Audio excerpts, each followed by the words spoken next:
الشباب اللي بتدخل الحمام بالتليفون، البنات اللي بتدخل الحمام بالتليفون، البنات اللي بتمسك التليفون تدخل بيه الحمام وتسمع اغاني، وساعات بيجي لها مقطع فيديو قرآن اي حاجة. ما تعمليش كده تاني، ابوس ايديكم محدش يخش بالتليفون الحمام.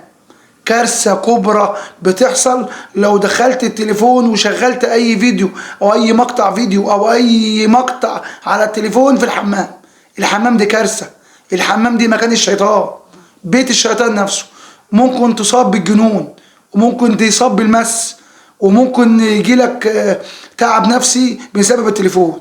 ده مش كلامي، ده كلام دكاترة النفسيين بأكدوا الكلام ده. ابوس ايديكم محدش يخش الحمام بالتليفون، ابوس ايديكم محدش يخش الحمام بالتليفون.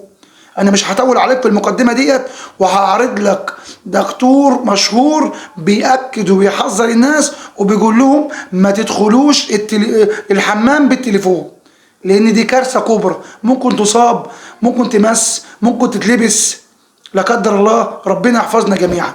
مش هطول عليك في المقدمه، واسمع معايا الدكتور ده بيقول ايه على ان اللي بيخش الحمام بالتليفون. اسمع معايا وانت هتاكد كلامي، بس ابوس ايديكم محدش يخش الحمام بالتليفون تاني. دي كارثه، دي كارثه. اللي يشوف الفيديو يا ريت ينشره ما خلوش عنده. التليفونات اللي بندخل بيها الحمام، ادخل الحمام معاك الموبايل. لو عاوزه تدخلي بعقلك الحمام وتطلعي من غير عقل، خدي معاك الموبايل واسمعي اغاني براحتك وشغلي مقاطع براحتك. بس انت بتعمل عمليه انتحاريه، تدخل بعقلك تطلع ممكن مجنون. وحالات كتيره جدا جات لي، وحالات دخلوا الحمامات بالموبايل وطولوا، سرعوا في الحمام وطلعوا ملبوسين. وناس طلعت من الحمام مجانين، وناس طلعت سابت الدين، سابت الدين بتاعها خالص. يا جماعه لو سمحتوا حافظوا على عقولكم، العقل اللي هو مناط التكليف، النعمه اللي ربنا اداها لنا. ده مكان الشياطين. انت سايب البيت كله واخد الموبايل في الحته دي ليه؟ ما معاك الموبايل 24 ساعه وعندك البيت واسع.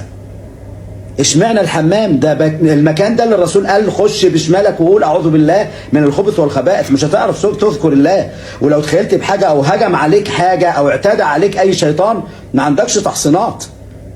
وبعدين مشغل القرآن الكريم هيشتغل، هيقابلك مقطع في الحمام. انت ترضى القرآن الكريم يمتهن؟